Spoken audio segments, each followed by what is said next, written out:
In 1951, in the halls of Johns Hopkins Hospital, a story began that would change medicine forever. A 31-year-old black woman walked through the colored entrance, complaining of bleeding. Her name was Henrietta Lacks. She didn't know it then, but she was carrying something inside her that would save millions of lives and revolutionize medical science, though it would also raise disturbing questions about ethics, consent, and racial injustice in medicine.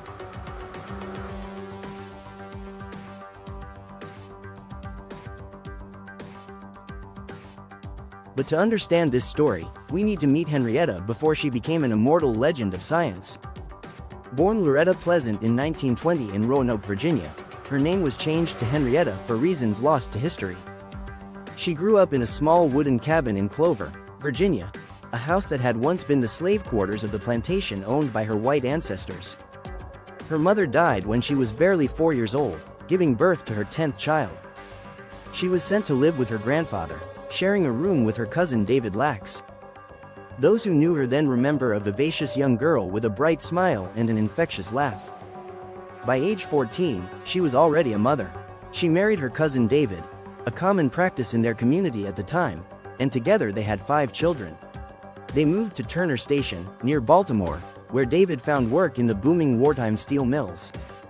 Henrietta kept their humble house full of life, cooking massive feasts for anyone who stopped by. But in January 1951, Henrietta felt something wasn't right. She found what she described as a knot inside her, and there was abnormal bleeding.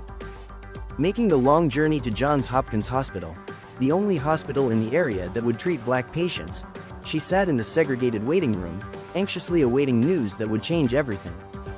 The diagnosis was cervical cancer, but this wasn't like any cancer the doctors had seen before. The tumor was unlike anything in their experience, purple, soft, and shiny, bleeding at the slightest touch. It was aggressive, growing with frightening speed. The doctors began radium treatments, the standard procedure at the time, but before they did something else, something that would prove revolutionary, though ethically questionable. Without asking Henrietta's permission, standard practice at the time, especially with black patients, they took samples of her cancer cells. This is where our story takes an extraordinary turn. You see, growing human cells in a laboratory was impossible at the time. Scientists had been trying for decades, but cells would always die within a few days. This was one of the biggest obstacles in medical research. Without living human cells to experiment on, testing new treatments was incredibly difficult. But Henrietta's cells? They didn't just survive, they thrived. They multiplied with unprecedented speed, doubling their numbers every 24 hours. Dr. George Gay, the scientist who received the samples, was astonished. In his 30 years of trying to grow human cells, he'd never seen anything like it. He labeled the sample, HeLa, taking the first 2 letters from Henrietta's first and last names. Little did he know those 4 letters would become famous in laboratories around the world. While her cells were thriving in the lab, Henrietta's own condition was deteriorating rapidly. The radiation treatments burned her skin black in the treated areas, and the pain was excruciating. Her cancer was spreading with the same aggressive growth that made her cells so unique in the laboratory. On October 4, 1951, just 8 months after her diagnosis, Henrietta Lacks passed away. She was 31 years old, leaving behind 5 children, the youngest just a year old. But this isn't where Henrietta's story ends. In many ways, it's where it truly begins. Her cells, the HeLa cells, became the first immortal human cell line. They could be frozen, thawed, divided, and shared without losing their ability to multiply. Dr. Gay began sending them to researchers around the world. The timing couldn't have been more crucial. The world was in the grip of a polio epidemic, and Jonas Salk was working on his revolutionary vaccine. HeLa cells provided the perfect testing ground. They were mass-produced in the first ever cell production factory, leading directly to the development of the polio vaccine. And that was just the beginning. HeLa cells were launched into space to study the effects of zero gravity on human cells. They were exposed to nuclear bombs to understand radiation's effects on human DNA. They became the foundation for modern virology and helped develop treatments for HIV, AIDS, Parkinson's disease, leukemia, and countless other conditions. They were crucial in developing in vitro fertilization, gene mapping, and even helped create the COVID-19 vaccines. The numbers are staggering. Scientists estimate that if you laid all the HeLa cells ever grown end to end, they would wrap around the Earth more than 3 times. They've grown over 50 million metric tons of her cells.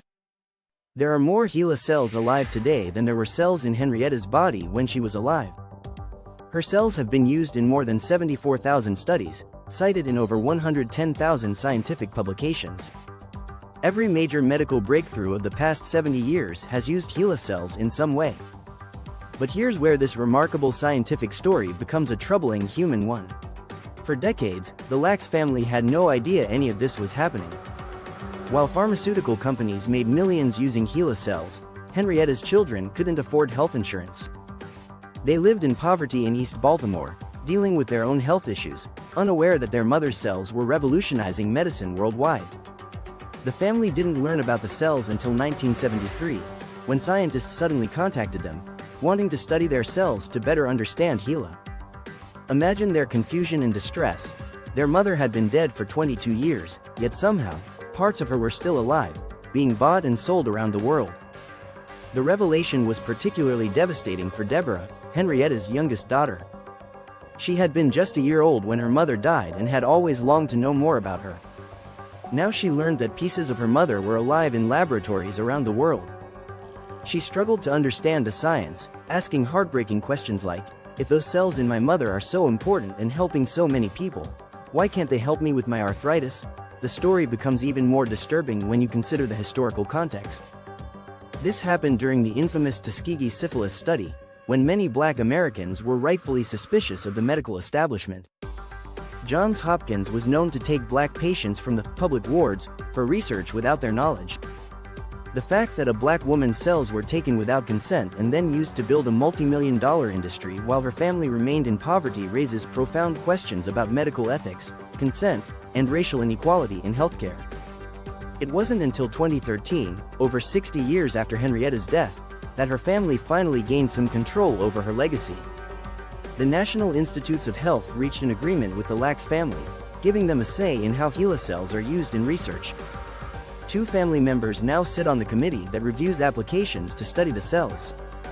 But many argue this is too little, too late.